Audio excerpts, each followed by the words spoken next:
necesitas un examen de laboratorio, entonces puedes sacarle este score, ¿verdad? Entonces el CUP 65 necesitas el nitrógeno ureico para sacar el puntaje, pero por eso te da la otra herramienta que es el CRB 65, que no necesitas ningún examen. Es decir, este score puede ser aplicable en la unidad médica, en la clínica comunal, en la unidad de salud, donde sea que estés, donde no tenés un examen, pero vos ya catalogaste a este paciente con una neumonía, incluso puede ser clínicamente, ¿verdad? Imagínate un paciente que llega con 5 días de evolución de tos, disnea, fiebre, le escultas en la base derecha estertores crepitantes, vos decís, este paciente probablemente sí tiene una neumonía.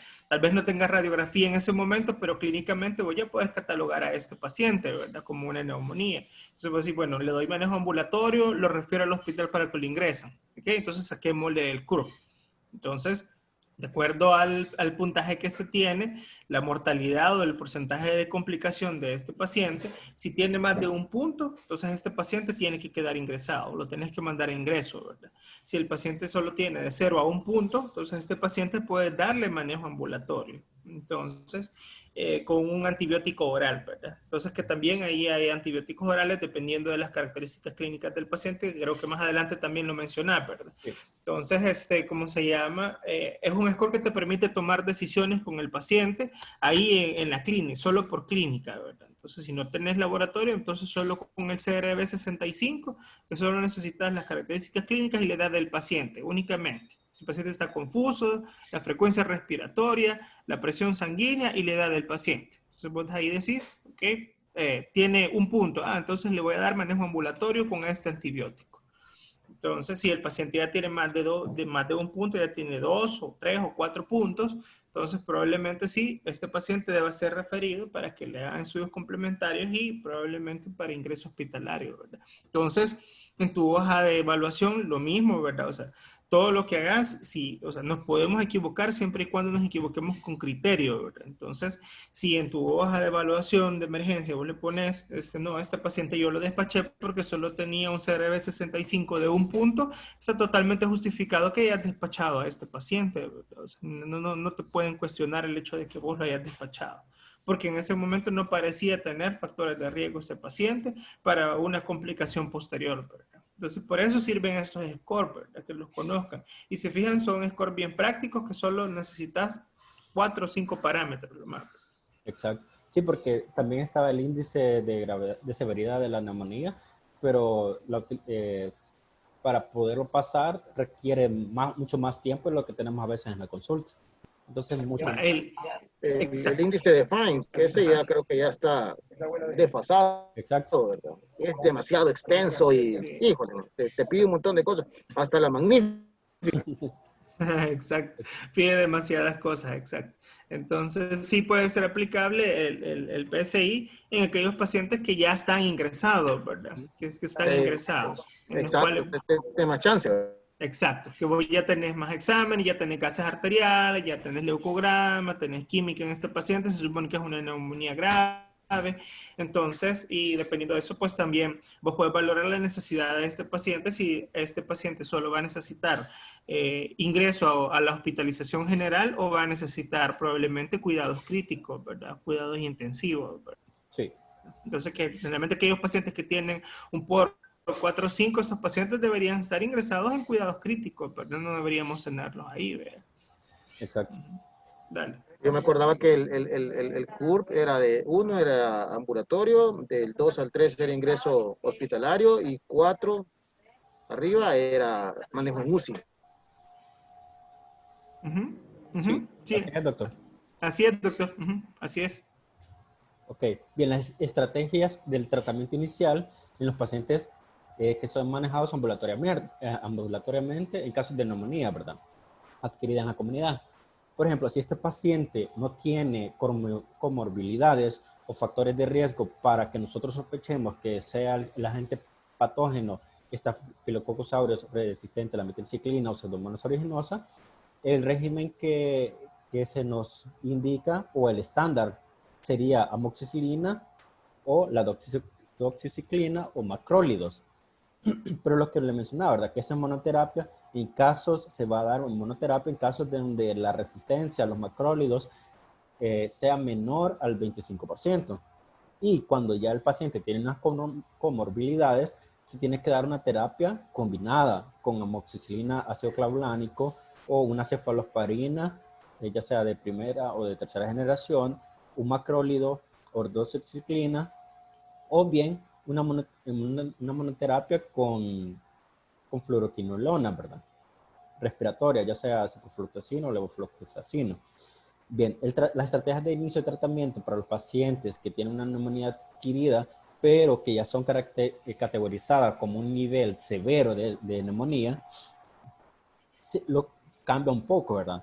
El régimen estándar o el empírico que nosotros vamos a utilizar en aquellos pacientes donde son no severos sería las beta-lactámicos más un macrólido o una fluoroquinolona respiratoria, ¿verdad? Pero si ya tiene un paciente que tiene una neumonía severa, se da estos medicamentos, pero el que más o el que más énfasis dice que se puede utilizar sería la fluoroquinolona y se agrega un antibiótico para poder cubrir el Staphylococcus aureus resistente a la meticilina y se debe de obtener, ya, bueno, aquí dice cultivos de hisopado pues de nasofaringeo para obtener el PCR, ¿verdad? Y así, dependiendo del resultado que nos dé, podemos dar una descalación de las terapias de antibióticos que estamos utilizando o confirmar la necesidad de continuar con esta terapia. Ya en este cuadro es como más específico según los criterios o algunos factores de riesgo que nosotros encontremos en nuestros pacientes.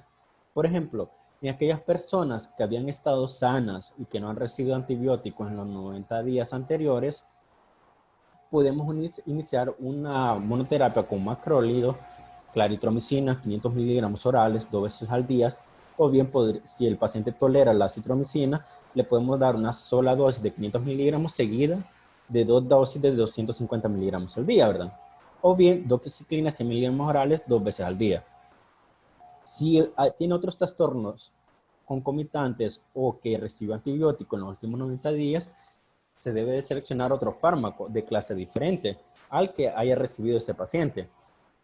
Perdón. Podemos tomar una fluoroquinolona con acción en vías respiratorias, el moxifloxacino, 400 miligramos orales al día, la gemifloxacina, 320 miligramos orales al día, o bien la levofloxacina, ¿verdad? Que es la que más tenemos en nuestro medio, 750 miligramos orales, lo podemos utilizar endovenosa o intramuscular, en el caso que se pueda utilizar. Y ahí sí me gustaría hacer una aclaración muy importante, Sí. ¿verdad?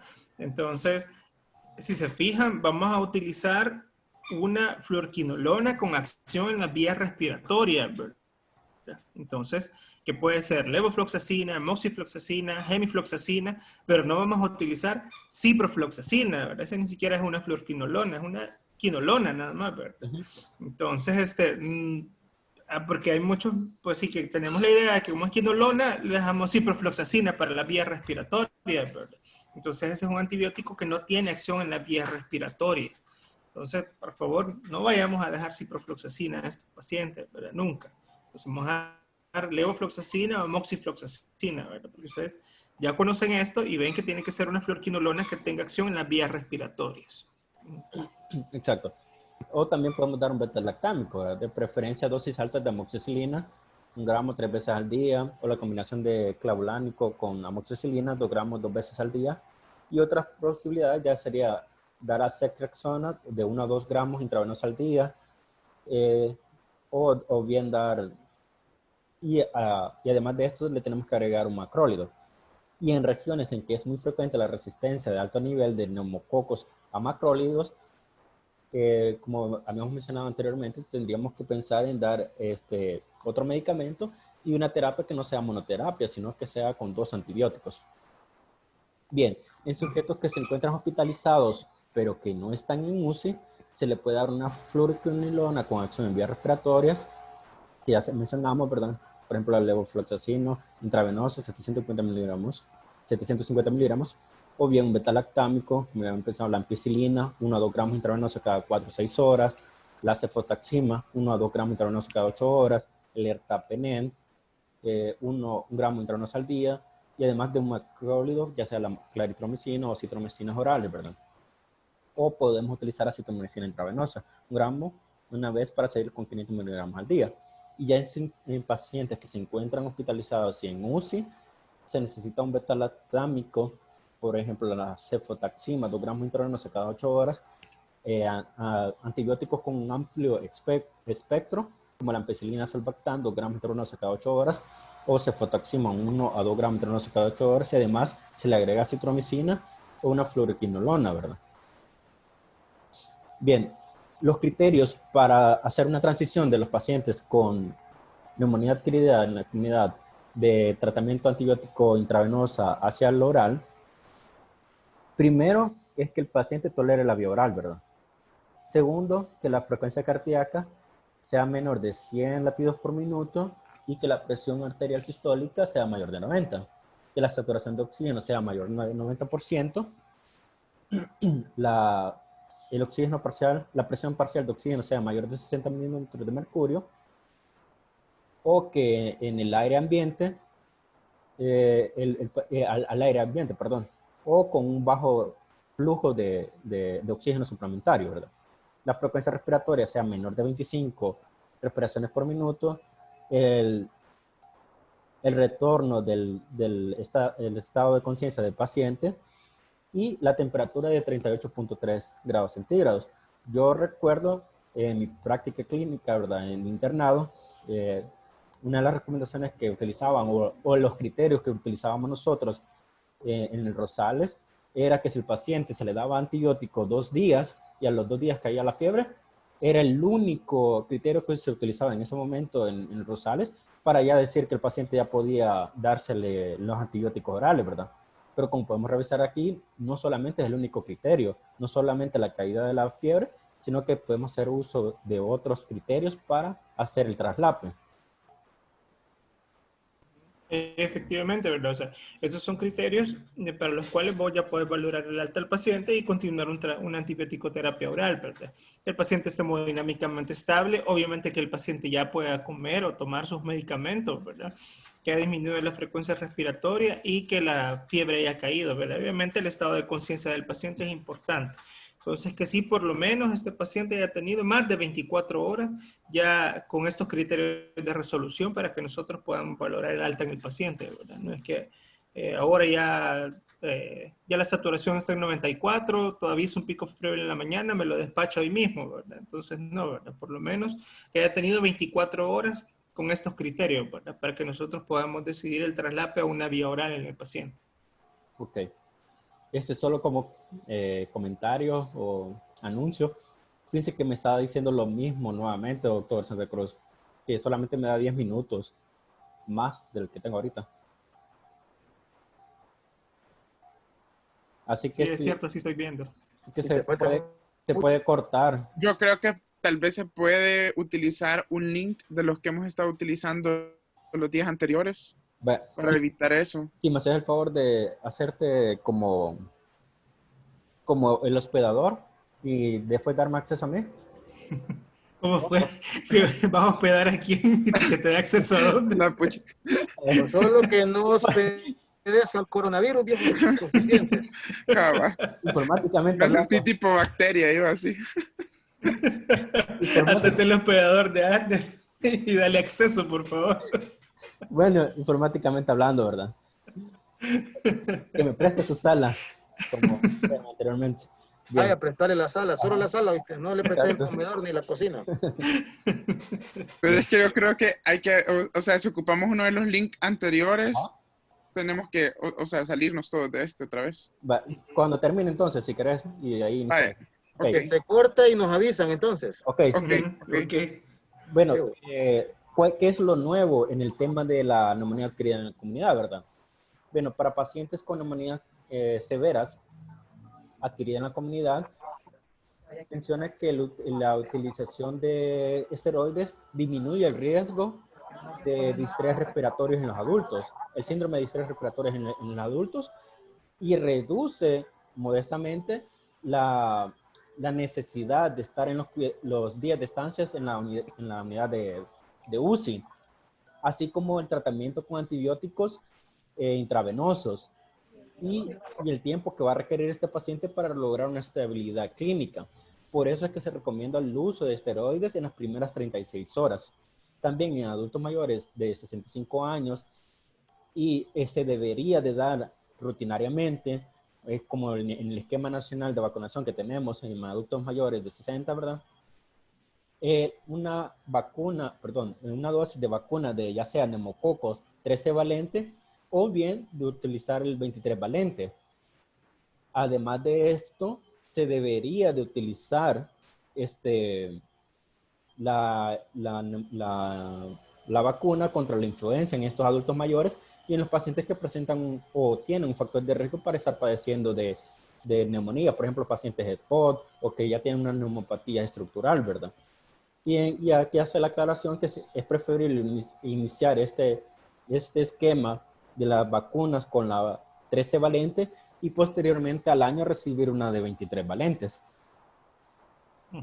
Esto es importante, ¿verdad? Solo aclarar, ¿verdad? El uso de esteroides solo es en neumonía severa, No le vamos a andar dejando esteroides a todas las neumonías que veamos en la emergencia, ¿verdad? Y que mandemos a su casa. Solo en aquellos pacientes que estén con una neumonía severa ingresados, ¿verdad? Ingresados. Y, ¿cómo se llama? La prevención, pues ahí la vacunación con la vacuna contra el neumococo en aquellos pacientes que tienen más de 65 años, los pacientes diabéticos también, los pacientes VIH también, ¿cómo se llama? Son candidatos para la prevención con la vacuna con neumococo, ¿verdad? Sí. Bueno, los neumópatas, los POC. Exacto. Agregando un poco más acerca del uso de corticosteroides, en un metaanálisis randomizado, ¿verdad?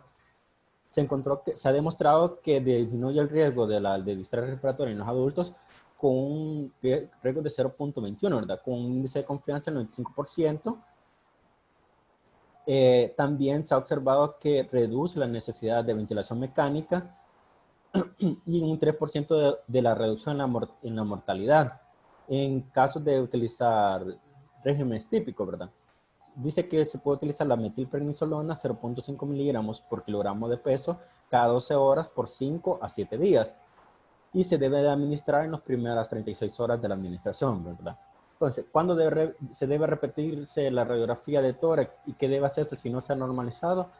En la práctica clínica, como ya habíamos mencionado, se suele dejar un seguimiento a los pacientes con neumonía a las 4 o 6 semanas y que vengan con su radiografía de tórax. Pero no existe evidencia que avalen esta recomendación en los pacientes que evolucionan favorablemente de la infección pulmonar. Y el motivo principal de hacer un control radiológico es diagnosticar un cáncer pulmonar que se hubiera complicado con una neumonía o la pesquisa de otra patología infecciosa o no infecciosa como tuberculosis, neumonitis, criptogénicas o tal vez un daño pulmonar por fármacos, etc. Bueno, esto sería en cuanto a la neumonía. No sé, doctor, si seguimos con asma. Si querés, no sé si hay alguno que repasar ahí en neumonía y cortamos en neumonía para que te queden estos 4 minutos para comentarios y preguntas y después en la otra reunión con asma, Okay. para no cortar. Ok.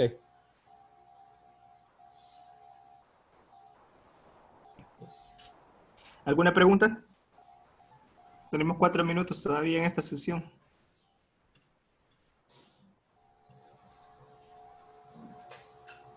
Nadie, no. Aprovechemos ahorita en estos 3 minutos que quedan para dudas o algún comentario para después agarrar asma. Exacto. Entonces, eso es importante nada más, ¿verdad? Recordar en cuanto al tratamiento de estos pacientes, pues que decidamos darle manejo con antibiótico-terapia oral ambulatoria, valorar si el paciente está dentro de los primeros 90 días, ¿verdad? De su enfermedad y que no haya recibido terapias previas, ¿verdad? Hay pacientes que ya son reconsultantes, entonces si aquellos pacientes que no son reconsultantes, pues podemos utilizar un macrólido, como bien está descrito ahí, como la claritromicina, que es lo que nosotros tenemos, o incluso como opción a aquellos pacientes que pueden ser alérgicos, podemos utilizar doxiciclina también, ¿verdad? ¿Cómo se llama? En aquellos pacientes que sí han recibido antibióticos previos, podemos utilizar la fluoroquinolona e incluso la muy amoxicilina. Sin embargo, aclarar que no la vamos a utilizar en la dosis que nosotros estamos acostumbrados a usarla, que son 500 miligramos cada 8 horas, sino que son dosis más altas, ¿verdad? Es una dosis de 1 gramo cada 8 horas. Entonces podemos utilizar amoxicilina con ácido clavulánico en aquellos pacientes que nosotros decidamos darle manejo ambulatorio, ¿verdad? En aquellos manejos que sí, en aquellas neumonías en las cuales nosotros vamos a darle terapia endovenosa, pues ahí dice, por eso es que nosotros le damos ceftriaxona con claritromicina, porque dice que tenemos que dejar un beta-lactámico con un macrólido, ¿verdad? En aquellos pacientes que ya tengan una neumonía un poco más complicada y que requieran un ingreso hospitalario, ¿verdad?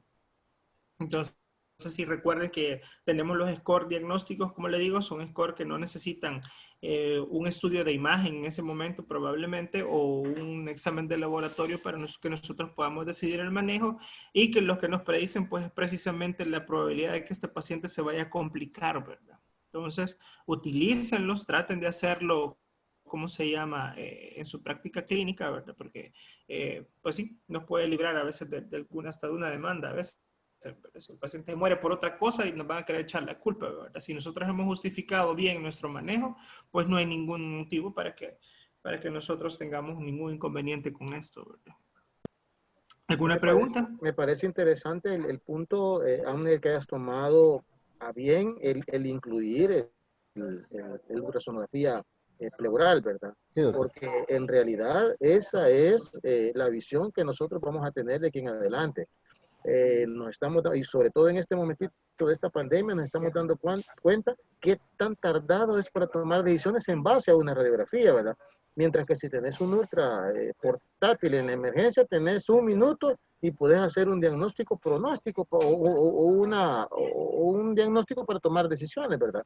Entonces, es importante eso, que nunca se les olvide y justo, que exacto, estos datos que das en estos metaanálisis son importantísimos y eso nos justifica a nosotros para estar pensando en tecnología en atención primaria, ¿verdad? Para poder solicitar de alguna forma tener este tipo de tecnología y por eso justo estamos enfocando sus estudios de investigación en esto. Entonces creo que esto nos da como fortaleza para que digamos sí vamos en el camino adecuado, ¿verdad? Y me parece, como te repito, que sea bueno porque estamos dando el salto de calidad, ¿verdad? Dando teoría o dando conocimientos de primer mundo, que es lo que nos interesa. Muy bien. Exacto, doctor. Y de hecho, esta información fue sacada de una revista que es de la Sociedad Americana de Médicos de Familia. Exacto, esa es la asociación